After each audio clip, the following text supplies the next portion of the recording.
विष्णु जी की जय हो। सूरज रोटा व्रत रखने वाली सभी बहनों को व्रत की हार्दिक शुभकामनाएं। सूरज रोटे का व्रत होली तथा गणगौर के बीच में आने वाले रविवार को किया जाता है। सूरज रोट के व्रत में भगवान सूर्य का पूजन किया जाता है। जो कोई इस सूरज रोटे का व्रत पूरे विधि विधान से करता है वह अपने जीवन में समस्त सुखों को प्राप्त करता है। सूरज रोटे का व्रत और उद्यापन करने वाली महिला पीहर और ससुराल पक्ष से हमेशा सुखी और संपन्न रहती है। सूर्य भगवान के आशीर्वाद से उसे अमर पीहर और अखंड सुहाग का आशीर्वाद प्राप्त होता है। गणगौर का व्रत पूजन और उद्यापन करने वाली महिलाओं को सूरज रोटे का व्रत जरूर रखना चाहिए, क्योंकि गणगौर के उद्यापन से पहले सूरज रोटे व्रत का उद्यापन करना जरूरी होता है। पूजा करने के बाद में सूरज भगवान व विनायक जी महाराज की कथा सुनी जाती है। सूरज रोटे के व्रत में रोट बनाया जाता है जिसे जूठा नहीं छोड़ा जाता। इस दिन नमक नहीं खाया जाता और सूरज रोटे का व्रत सूर्य अस्त होने से पहले ही खोला जाता है। तो जब भी हम सूरज रोटे का व्रत करें या उद्यापन करें तो हमें सूरज रोट व्रत के समय कथा जरूर कहनी या फिर सुननी चाहिए। बिना कथा सुने हमारा व्रत पूरा नहीं होता और ना ही हमें उसका पुण्य फल प्राप्त होता है। सूरज रोटे के व्रत में सूर्य भगवान की कहानी कही जाती है। तो आज सभी बहनों के अखंड सौभाग्य और संतान सुख की कामना करते हुए सुनते हैं सूरज भगवान की कथा। इससे पहले सभी बहनों से मेरा कहना है कि कंचन भक्ति सागर चैनल को सब्सक्राइब जरूर करें और इस कथा को व्रत रखने वाली दूसरी बहनों में ज़्यादा से ज़्यादा शेयर करें। तो भगवान गणेश और सूर्य देव का स्मरण करते हुए प्रेम से बोलो, गणेश जी महाराज की जय हो, सूर्य देवता की जय हो। तो पहले अपने सुनते हैं गणेश जी भगवान की कहानी। पुराने समय की बात है। एक गांव में एक बुढ़िया रहती थी। उसकी उम्र बहुत हो चली थी। उसके कारण उसे आँखों से ना के बराबर दिखाई देता था। उस अंधी बुढ़िया के परिवार में उसका बेटा और बहू रहा करते थे। बेटे बहू के कोई संतान नहीं थी और रहने के नाम पर उनके एक टूटी फूटी झोंपड़ी थी जो मिट्टी गारे और घास फूस से बनी हुई थी। इतनी घोर गरीबी के बीच में वे छोटे मोटे काम करके किसी तरह से अपना गुजर बसर किया करते थे। अंधी बुढ़िया गणेश जी भगवान की बहुत बड़ी भगत थी। वह दिन रात ईश्वर के ध्यान में लगी रहती थी। वह नियम से रोजाना गणेश जी भगवान की पूजा पाठ करती, सिंदूर से तिलक करती, गुड़ और दुर्वा घास अर्पित किया करती थी। और जब भी गणेश चतुर्थी आती तो उस दिन गणेश जी के निमित्त व्रत भी किया करती थी। रात्रि में चंद्रमा को अर्घ्य देकर ही व्रत का पारण करती थी। वह गणेश जी भगवान को इष्ट देव के रूप में पूजा करती थी। तो उसका सारा जीवन अपने इष्ट देव गणेश जी भगवान को भजने में ही बीत गया। जब भी वो गणेश जी की पूजा करती तो कहती, गणपति की सेवा मंगल मेवा। तो एक दिन गणेश जी भगवान सोचने लगे कि इस बूढ़ी माई ने अपनी सारी उम्र मेरी भक्ति करते हुए बिता दी है, तो मुझे इसे दर्शन देना चाहिए। तो इस तरह का विचार करके गणेश जी भगवान बुढ़िया माई के सामने प्रकट हुए और कहने लगे कि बुढ़िया माई, मैं तेरी भक्ति से बहुत ही प्रसन्न हूँ। मैं तुम्हें एक वरदान देता हूँ, तुम जो चाहे मांग लो। तो बुढ़िया माई का पूरा जीवन गरीबी में बीता था, पर उसमें गजब का संतोष था। बुढ़िया माई ने कहा कि गणेश जी भगवान, आप मेरे सामने प्रकट हुए हैं, यही मेरे लिए काफ़ी है। मैं आपके दर्शन तो नहीं कर सकती क्योंकि मुझे बहुत ही धुंधला दिखाई देता है। मेरे सारे मनोरथ पूर्ण हो गए हैं, मुझे कुछ नहीं मांगना। तो गणेश जी मंद मंद मुस्कुराते हुए अपनी परम भोली भगत से कहने लगे कि आज तो मैं थोड़ा जल्दी में हूँ, कल मैं फिर आऊँगा, तब तुम वरदान मांग लेना। मैं तुम्हारी भक्ति से बहुत ही प्रसन्न हूँ, इसीलिए मैं तुम्हें वरदान तो जरूर दूंगा।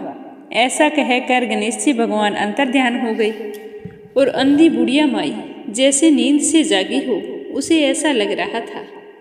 उसे बिल्कुल भी विश्वास नहीं हो रहा था कि सचमुच भगवान उसके सामने आए थे, लेकिन उसके पास गहरी आस्था का बल था, इसीलिए अविश्वास का कोई कारण नहीं था। वह सबसे पहले गिरती पड़ती अपने बेटे के पास गई और हाँफते हाँफते उसने सारी घटना विस्तार से बताई। बेटे को अपनी माँ की बात पर यकीन नहीं हो रहा था, पर उसकी माँ की अटूट भक्ति पर उसे पूरा विश्वास था। तो वो सोचने लगा कि हो सकता है गणेश जी भगवान ने माँ को दर्शन दिए हैं। तो वह अपनी माँ से कहने लगा कि माँ, आप भगवान से ढेर सारा धन मांग लो ताकि हमारी गरीबी सदा के लिए दूर हो जाए। तो उस बुढ़िया की बहू पास में बैठी यह सारी बातें सुन रही थी। तो वह अपनी सास के पास आकर बड़े मधुर स्वर में कहने लगी कि माँ जी, आप हर समय कहती हो कि बच्चों के बिना घर बहुत सूना सूना लगता है, तो आप ऐसा करें, बप्पा से पोता मांग लें। तो अंधी बुढ़िया सोच में पड़ गई कि बेटे की बात मानूं या बहू की बात मानूं। काफी देर सोच विचार करते हुए अनमनी सी बैठी रही और फिर दोपहर का खाना खाकर पड़ोस में बातें करने के लिए चली गई। बातों बातों में बुढ़िया माई ने अपनी वह कहानी पड़ोसन को सुना दी। तो पहले तो उसने उसका खूब मजाक उड़ाया, कहने लगी कि कभी गणेश जी भगवान भी प्रकट होते हैं, तुमने नींद में कोई सपना देख लिया होगा।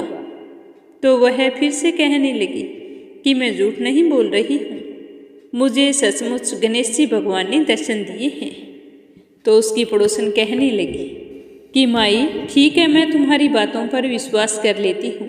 तुम कहती हो कि तुम्हारे बेटे ने कहा है कि धन मांग लो और बहू ने कहा है कि पोता मांग लो। तो मेरी बात सुनो, क्या काम के हैं माया और नाती पोते? क्योंकि तुम्हें तो आंखों से कुछ दिखाई भी नहीं देता, पता नहीं कितना जीवन शेष है। तुम ऐसा करो, अपने लिए आंखें मांग लो और कल गणेश जी भगवान से आंखें मांग कर जी भरकर गणेश जी के दर्शन कर लेना। आंखों से सारी दुनिया उजाली हो जाएगी और तुम्हारी बची खुची जिंदगी भी आराम से कट जाएगी। अंधी बुढ़िया तो अब बेचारी पहले से ज्यादा उलझन में पड़ गई। उसने सोचा कि पड़ोसन भी ठीक कह रही है कि अगर दिखाई भी नहीं देगा तो फिर नाती पोते क्या काम की है। अब वह तो सोच रही थी कि क्या मांगूं क्या ना मांगूं। इसी उधेड़ बुन में अंधी बुढ़िया अपनी लकड़ी के सहारे को कभी दाईं ओर टेकती कभी बाईं ओर टेकती टुक टुक टेकती हुई घर की तरफ चल पड़ी। अपनी झुकी हुई कमर और दिखाई ना देने की वजह से धीरे धीरे अपनी लाठी के सहारे लड़खड़ाते हुए किसी तरह वो अपनी झोंपड़ी में पहुंच गई। झोंपड़ी में पहुंचकर देखा कि बुढ़ापा, साथ में अंधापन, घोर गरीबी, सूना घर, कुछ भी तो नहीं था। बूढ़ी माई मजबूर तो थी, लेकिन वह बहुत बुद्धिमान थी। वो सोच रही थी कि सब अपने अपने मतलब की बात कर रहे हैं, पर उसका हृदय तो कोमल था, तो वह किसी का दिल भी नहीं दुखाना चाहती थी। सोच रही थी कि बेटे की इच्छा पूरी करूं या बहू की इच्छा पूरी करूं या फिर अपना बुढ़ापा संवारूं। यह सोचते सोचते उसकी आंख लग गई, उसे पता ही नहीं चला। सुबह जल्दी बुढ़िया माई की आंख खुली तो वह खुशी खुशी गणेश जी के आगमन की तैयारी में जुट गई। आज बहू भी समय से पहले उठ गई थी। सास बहू ने मिलकर अपने मिट्टी गारे और फूस की झोंपड़ी की लिपा पोती करके चमका दिया। साफ सफाई करने के बाद दोनों नदी पर स्नान करने गई। वापिस आकर जब गणेश जी का भोग तैयार करने के लिए सामान एकत्रित करने लगी तो यह देखकर वो तो हैरान हो गई कि उन्हें अपनी छोटी सी रसोई में वह सब कुछ मिलता जा रहा था जिस चीज की उन्हें जरूरत थी। तो बड़े प्रेम और श्रद्धा भाव से लड्डू, खीर, पूरी, हलवा, 7 प्रकार की सब्जियां, रायते, कई प्रकार के चावल, पुए, पकोड़े, तरह तरह की चटनियाँ, अचार, पापड़, फल, मेवा, मिश्री और ना जाने क्या क्या पकवान बनाकर 56 भोग की थाली सजा दी। अब हर तरफ से भीनी भीनी खुशबू आने लगी। पूरा घर खाने की खुशबू से भर गया। ऐसे में तो मनुष्य तो क्या, देवताओं के मुंह में भी पानी चल पड़ा। रसोई का सारा काम करके सास बहू ने पूजा और आरती की तैयारी शुरू कर दी। शाम होने वाली थी। उनके पास गणपति का मंदिर या मूर्ति तो थी नहीं, बस एक पुराना लक्ष्मी गणेश वाला कैलेंडर था। उसी के सामने उन्होंने सातिया काट कर पाटला रख दिया और दिया जोत करके गणेश जी के भोग की सामग्री को सजा दिया। बुढ़िया माई गणेश जी भगवान की आरती गाने लगी। जय गणेश जय गणेश जय गणेश देवा, माता थारी पार्वती है पिता महादेवा। और हमेशा की तरह पूरी भक्ति में लीन हो गई। तभी अचानक से वहाँ पर गणेश जी भगवान प्रकट हो गए। तो वह बूढ़ी माई बहुत ही प्रसन्न हुई और पूरे प्रेम पूर्वक और श्रद्धा भाव से गदगद होकर पकवानों से भरा हुआ थाल गणेश जी के आगे कर दिया। भगवान ने भी उसी प्रेम के साथ एक मोदक उठाकर अपने मुख में रख लिया और बोले कि पार्वती माता के हाथ से बने भोजन की याद आ गई है। फिर गणेश जी भगवान ने भर पेट वहाँ पर भोजन किया। पर हैरान कर देने वाली बात ये थी कि जैसे जैसे भगवान गणेश भोजन करते जा रहे थे, वैसे ही वो भोजन दुगना चौगुना हो रहा था। वह भोजन बढ़कर इतना हो गया कि सारे गांव वाले भी भोजन कर गए, फिर भी बाकी बचा हुआ रह गया। तो भगवान गणेश इस तरह भोजन करके तृप्त हो गए और फिर बुढ़िया माई से कहने लगे कि माई, मैंने तुम्हें कहा था कि वचन मैं तुम्हें जरूर दूंगा। अब तुम्हारी जो भी इच्छा हो वरदान मांगो, जो तुम मांगोगी वही तुम्हें जरूर मिलेगा। तो बुढ़िया माई ने तो पहले से ही सोच रखा था। वह अपने बेटे की बात को भी रखना चाहती थी, बहू को भी खुश करना चाहती थी और अपनी ज़रूरत को भी पूरा करना चाहती थी। तो वह बुढ़िया माई हाथ जोड़कर कहने लगी कि हे गणेश जी भगवान, यदि आप मुझ पर इतने ही प्रसन्न हैं तो मुझे 9 करोड़ की माया दें, निरोगी काया दें, अमर सुहाग दें, नाती दें, पोता दें, समस्त संसार परिवार का सुख दें और अंतकाल में मोक्ष दें। तो बूढ़ी माई के इस तरह मांगने पर गणेश जी भगवान बूढ़ी माई की चतुराई पर हंसने लगे और कहने लगे कि माई, तुमने तो हमें ठग लिया। तुम तो कह रही थी कि मुझे तो कुछ मांगना ही नहीं आता, लेकिन आज तुमने एक ही बात में सब कुछ मांग लिया है। पर हे माई, मैं तुम्हारी भक्ति से बहुत ही खुश हूँ। आज तुमने जो मांगा है वह सब कुछ तुम्हें मिलेगा। ऐसा कहकर गणेश जी भगवान वहाँ से अंतर्ध्यान हो गए। तो इस तरह का आशीर्वाद पाकर बूढ़ी माई बहुत ही प्रसन्न हुई और पूरे गांव में पकवानों वाला गणपति भगवान का प्रसाद बांटा और बूढ़ी माई का घर धन धन्य से भर गया और बहू की गोद में पोता खेलने लगा। बूढ़ी माई की आंखों की रोशनी आ गई, झुकी हुई कमर सीधी हो गई। परदेश गया हुआ पति लौट आया।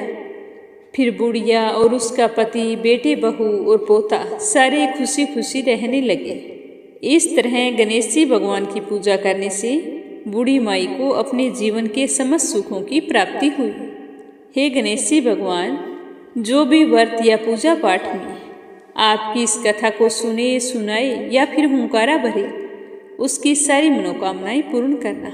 जैसी कृपा आपने बुढ़िया पर की वैसी सब पर करना। तो प्रेम से कहिए गणेश जी महाराज की जय हो। अगली कहानी अपने सुनेंगे सूर्य देवता की। किसी गांव में एक माँ बेटी रहा करती थी। दोनों माँ बेटे सुख समृद्धि की कामना से सूरज भगवान का व्रत किया करती थी। तो वो दोनों माँ बेटी रविवार के व्रत बड़े ही नियम से किया करती थी। एक दिन की बात है कि होली के बाद पहला रविवार आया था और माँ बेटी ने सूरज रोटी का व्रत रखा था। तो माँ ने अपनी बेटी से कहा कि बेटा, मैं कुएं पर पानी लेने के लिए जा रही हूँ। तुम ऐसा करना, 2 रोट बनाकर रख लेना। एक बड़ा रोट बनाना और एक थोड़ा छोटा बना लेना। छोटा रोट तेरे लिए और एक बड़ा रोट मेरे लिए, ताकि हम उसे पूरा खा सकें। क्योंकि इस व्रत में रोट को जूठा नहीं छोड़ा जाता। साथ में बेटा यह भी ध्यान रखना कि रोट के आटे में नमक मत मिलाना। यह व्रत अलूना ही होता है। धीरे धीरे तुम भी बनाना सीख लो, आगे तुम्हें काम आएगा। अब मैं कुएं से पानी भरकर लाती हूँ, उसके बाद माँ बेटी सूर्य देव की पूजा करेंगी। तो इतना कहकर उसकी माँ कुएं पर पानी लेने चली गई। तो उसकी बेटी ने पीछे से आटा गूंथा और रोट बनाने लगी। तो उसने पहली रोटी गाय की बनाई। उसके बाद उसने अपने माँ के लिए एक बड़ा सारा रोट बनाया। और जैसे ही अपने लिए रोट बना रही थी, तभी सूरज भगवान एक साधु बाबा का भेष बनाकर वहाँ आ गए और भिक्षा के लिए आवाज़ें लगाने लगे। तो लड़की ने कहा कि हे साधु बाबा, मेरी माँ कुएं पर पानी लेने के लिए गई है। अभी मैं रोटी बना रही हूँ। मैंने तो पहली रोटी गाय की बनाई है और दूसरा रोट मेरी माँ के लिए बनाया है। अब मेरा रोट बना लूँ, फिर मैं आपके लिए भोजन बना दूँगी। तो साधु बाबा कहने लगे कि मैं बाद में बनाया हुआ भोजन ग्रहण नहीं करूँगा। मुझे तो जो अभी रोट बनाया है उसी में से थोड़ा सा रोट दे दो, नहीं तो मैं चला जाऊँगा। तो लड़की कहने लगी कि नहीं साधु बाबा, वह रोट तो मेरी माँ के लिए है, पहली रोटी गाय के लिए है। मेरा रोट बन रहा है। अगर आपको रोट ही खाना है तो आप मेरे वाला रोट ले लेना। तो साधु बाबा ने कहा कि नहीं बेटा, मैं तो जा रहा हूँ, मुझे देना है तो जो अपनी माँ के लिए रोट बनाया है उसी में से कुछ हिस्सा मुझे दे दो, नहीं तो मैं जा रहा हूँ। तो वह लड़की सोचने लगी कि साधु बाबा के इस तरह भूखे लौट जाने से हमें पाप लगेगा। तो इस तरह सोचते हुए उसने अपनी माँ के रोट में से एक टुकड़ा तोड़कर साधु बाबा को दे दिया। तो साधु बाबा ने कहा कि बेटा खुश रहो, सौभाग्यवती रहो, बस मेरे लिए तो एक कोर ही काफ़ी है। इतना कहकर साधु बाबा वहाँ से चले गए। जब उसकी माँ कुएं से पानी लेकर वापस आई तो उसकी बेटी ने सारी बात बताई, पर उसकी माँ ने उसकी बात को ना समझते हुए नाराज हो गई और पहले तो अपने रोट को देखा, उसमें से एक कोर टूटी हुई थी। तो उसे बहुत ही ज़्यादा गुस्सा आ गया और अपनी बेटी को पीटने लगी। कहने लगी कि धिये बाई धिये दे, रोटी माइली कोर दे, महारी दे बन सारी दे। तो उसकी बेटी ने कहा कि माँ, आप मेरे वाला रोट ले लो, ये कोर टूटा हुआ रोट मुझे दे दो। पर उसकी माँ ने उसकी एक नहीं सुनी। वह अपनी बेटी को जोर जोर से मारने लगी। तो बेटी बेचारी मार के डर से घर छोड़कर भाग गई और गांव से निकलकर जंगल में चली गई और पूरा दिन भूखी प्यासी जंगल में ही भटकती रही। जैसे ही सूर्य अस्त होने वाला था तो वह पीपल के पेड़ पर चढ़कर बैठ गई। तो सूरज भगवान ने सोचा कि इस बेचारी लड़की को मेरे कारण घर से निकलना पड़ा। सारा दिन की भूखी प्यासी है, इसने मेरी भूख मिटाई है तो मुझे भी इसकी रक्षा करनी पड़ेगी। तो सूरज भगवान ने उसके लिए चूरमे का लड्डू और एक लोटा पानी भेज दिया। तो लड़की देखकर बहुत ही खुश हुई और खुशी से लड्डू खाया और पानी पीकर सो गई। सुबह होने पर पक्षियों की आवाज़ों से उसकी आँख खुल गई। उसे अपनी माँ की याद आ रही थी, पर वह अपनी माँ के गुस्से से डरकर वहीं पर बैठी थी। तभी सूर्य भगवान ने वहाँ एक चूरमे का लड्डू और एक लोटा जल भेज दिया। तो देखकर बड़ी ही खुश हुई और भगवान को धन्यवाद देती हुई फटाफट लड्डू खाया और पानी पीकर बैठ गई। अब इसी तरह से कई दिन बीत गए। एक दिन की बात है कि एक राजा शिकार खेलते हुए वहाँ से जा रहा था। दोपहर का समय था तो राजा थकान मिटाने के लिए उसी पीपल के पेड़ के नीचे रुक गए। राजा को बुरी तरह से प्यास लगी थी। तो राजा ने अपने सेवक से कहा कि प्यास के मारे मेरी तो जान निकली जा रही है, तुम जाओ कहीं आसपास पानी है तो लेकर आओ। तो राजा का सेवक पानी देखने के लिए चला गया, पर उसे कहीं भी पानी नहीं मिला। वह खाली हाथ लौट आया और कहने लगा कि राजन, यहाँ तो दूर दूर तक कहीं भी पानी नहीं है।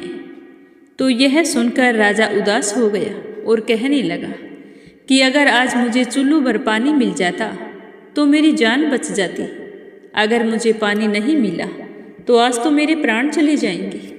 तो पेड़ के ऊपर बैठी वह लड़की राजा और सेवक की बातें सुन रही थी। तो राजा की बात सुनकर लड़की को दया आ गई। उसने चुल्लू भर पानी ऊपर से डाल दिया। राजा पेड़ के नीचे लेटे थे तो वह पानी सीधा राजा के मुंह में गिरा। तो राजा ने पानी पी लिया और कहने लगे कि अरे सेवक, आधी जान तो बच गई, अगर थोड़ा सा पानी और मिल जाता तो पूरी जान बच जाती। अब सेवक सोचने लगा कि राजा को पानी कहाँ से मिला। तभी लड़की ने एक चुल्लू पानी और डाल दिया। राजा ने उस पानी को भी पी लिया। अब राजा को भी हैरानी हुई और सेवक भी देखकर हैरान था। तो राजा ने सेवक से कहा कि तुम पेड़ पर चढ़कर देख, मुझे ऐसा क्यों लग रहा है कि ऊपर कोई बैठा है। तो सेवक राजा के कहने पर उस पेड़ पर चढ़ा तो आगे एक सुंदर सी लड़की बैठी थी। तो लड़की ने सेवक को देखते ही कहा कि भैया, मेरे पास एक लड्डू है, तुम्हें अवश्य ही भूख लगी होगी, तुम ये लड्डू खा लो और बचा हुआ पानी पी लो। पर राजा को मेरे बारे में कुछ मत बताना, कह देना कि ऊपर कोई नहीं है, पता नहीं राजा मेरे साथ कैसा व्यवहार करेंगे। तो सेवक तो भूख और प्यास से परेशान था। उसने जल्दी जल्दी लड्डू खाया और पानी पिया। तभी राजा ने आवाज़ लगाई कि अरे सेवक, तू नीचे नहीं आया, ऊपर कौन है। तो सेवक जल्दी जल्दी नीचे उतरकर राजा से कहने लगा कि हे राजन, मैंने तो पेड़ का एक एक पत्ता छान मारा, ऊपर तो कोई नहीं है, मनुष्य तो क्या, ऊपर तो कोई पक्षी भी नहीं है। तो राजा को कुछ संदेह हो गया। राजा कहने लगे कि जब तुम पेड़ पर चढ़े थे तो बिल्कुल ही उदास और परेशान थे, और अब तुम इतनी देर से पेड़ से उतरा है और कह रहा है कि एक एक पत्ते को छान मारा, ऊपर कोई भी नहीं है, तो तुम तरोताजा कैसे दिखाई दे रहा है। तुम तो बहुत ही खुश है। नहाया हुआ और खाया हुआ मनुष्य कभी छिपता नहीं है, मुझे तो संदेह हो रहा है। तो सेवक कहने लगा कि नहीं राजन, ऊपर कोई नहीं है। तो राजा ने कहा नहीं, मैं खुद जाकर देखूंगा।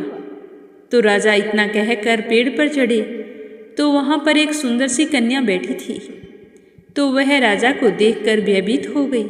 राजा ने कहा कि डरो नहीं, तुम बहुत सुंदर हो, मेरे साथ चलो, मैं तुमसे विवाह करना चाहता हूँ।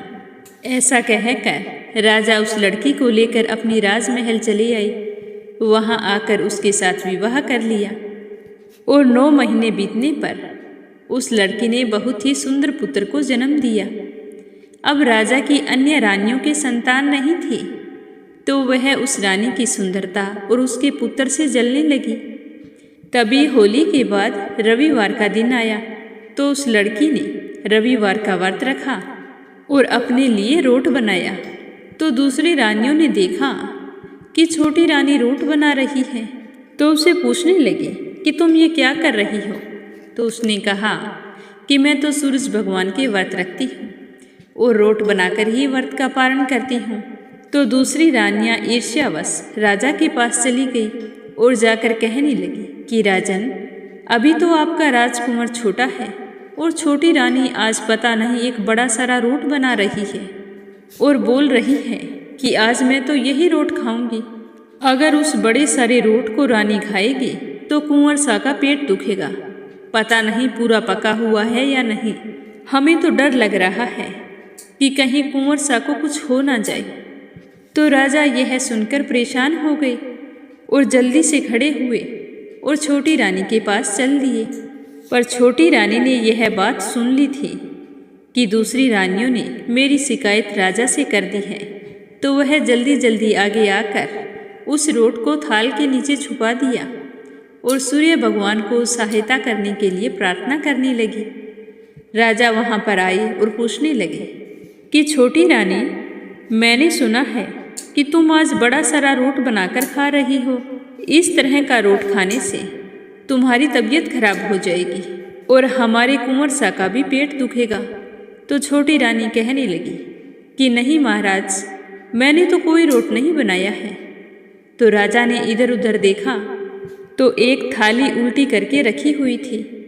तो राजा ने कहा कि इस थाली के नीचे क्या है?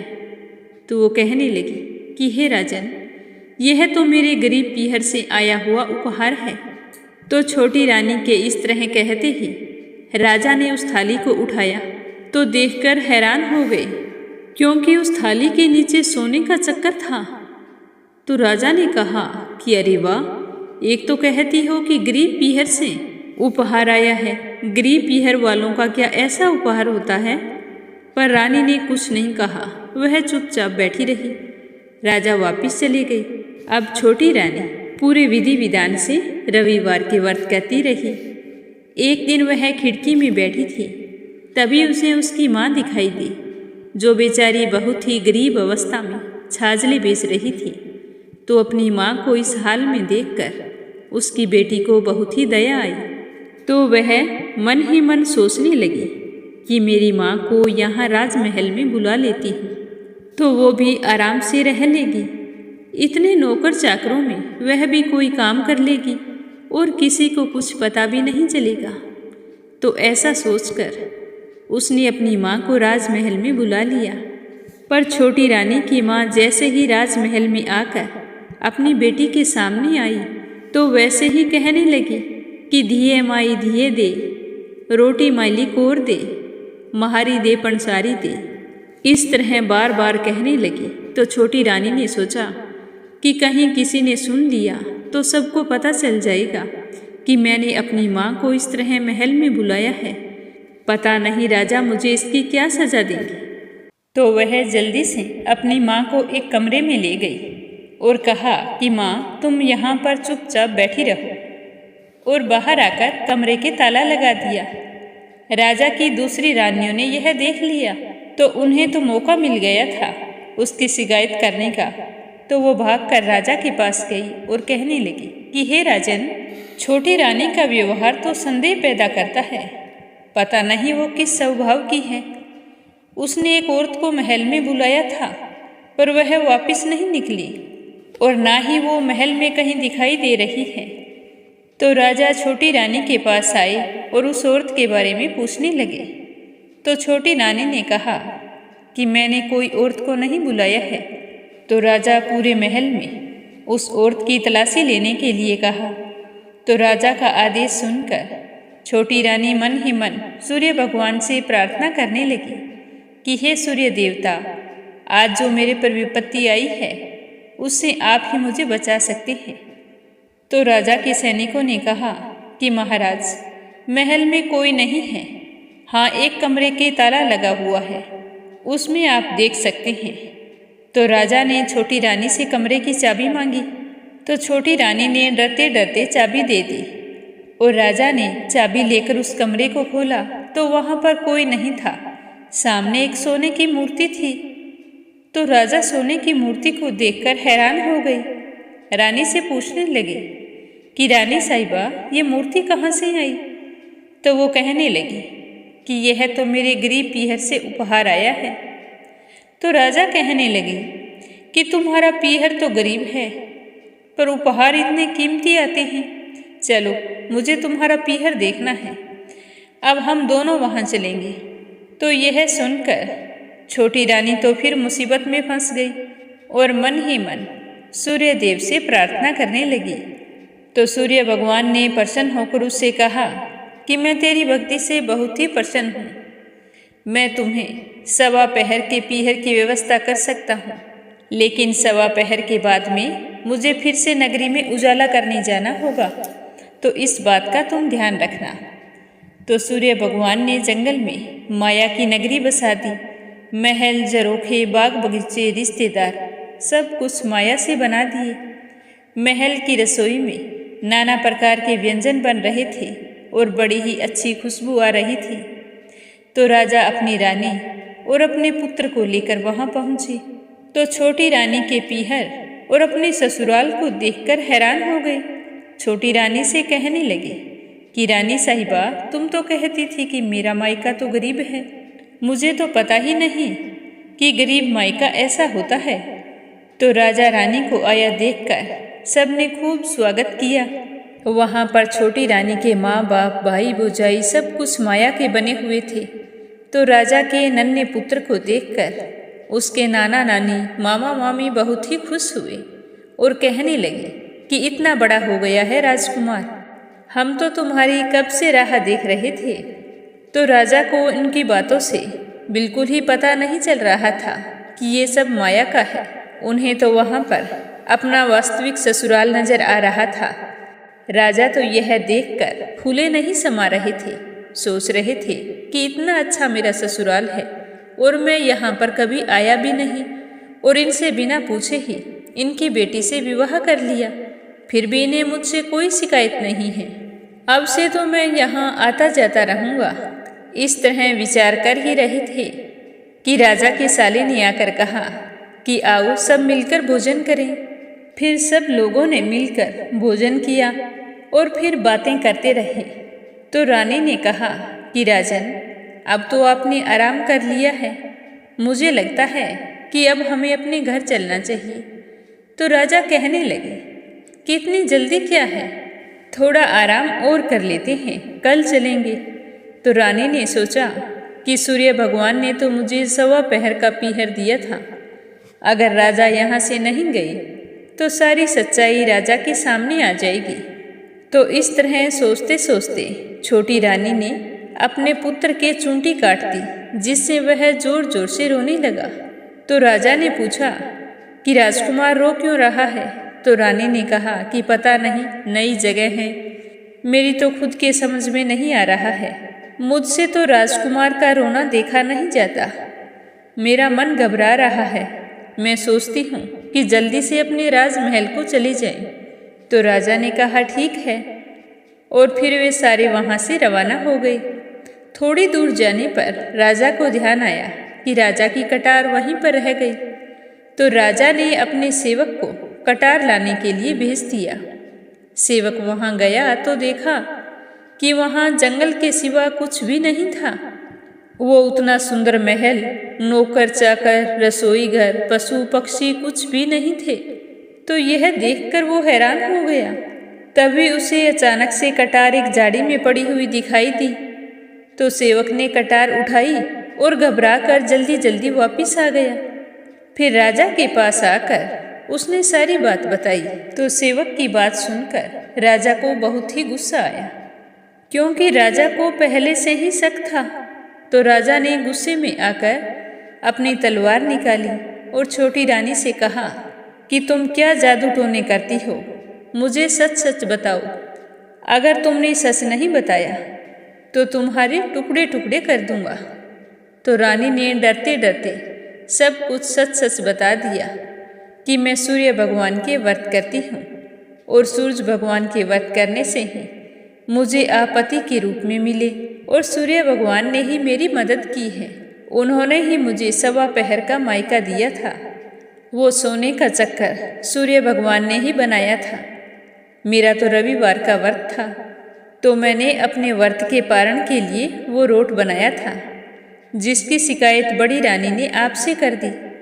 तो मैंने डर के मारे उस रोट को थाल के नीचे छुपा दिया और सूर्य भगवान से प्रार्थना की, तो वह रोट सोने का चक्कर बन गया। और उस औरत की बात कर रहे हैं तो वह औरत और कोई नहीं, मेरी माँ थी। मैं और मेरी माँ बहुत ही गरीब थी और सूरज रोटे का व्रत किया करती थी।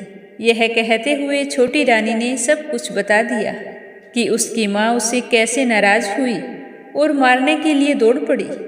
तब वो घर छोड़कर जंगल में जाकर पीपल के पेड़ पर बैठ गई और वहाँ से आप मुझे ले आए।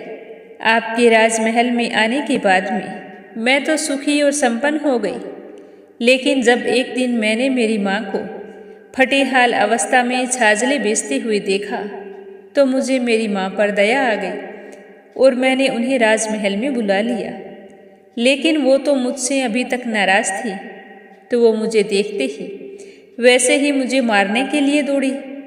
तो मैंने आपके डर से मेरी माँ को एक कमरे में बंद कर दिया और बड़ी रानी को इस बात का संदेह हो गया, तो उन्होंने आपसे मेरी फिर शिकायत कर दी। तो वह सोने की मूर्ति सूर्य भगवान ने ही बनाई थी। हे राजन, इससे आगे मैं कुछ नहीं जानती। अब आप जो भी सजा देंगे मैं भुगतने के लिए तैयार हूँ। तो सच्चाई जानकर राजा बहुत ही खुश हुए और रानी का मान और भी बढ़ गया। फिर आदर सहित रानी को महल में ले आए और अब से छोटी रानी राजा की और भी चहेती रानी बन गई और खुशी खुशी राजा, रानी और राजकुमार महल में रहने लगे। तो व्रत का यह चमत्कार जानकर राजा की दूसरी रानियां भी सूरजरोट का व्रत करने लगी। तो व्रत के प्रभाव से सूर्य देव के आशीर्वाद से उन्हें भी पुत्र रत्न की प्राप्ति हुई और फिर सारी रानियां मिलजुल कर खुशी खुशी रहने लगी। हे सूरज भगवान, जैसा सुख आपने उस लड़की को दिया वैसा ही सुख जो भी आपकी इस कहानी को सुने, सुनाए या हुंकारा भरे उन सभी को देना। प्रेम से बोलो सूर्य देवता की जय हो।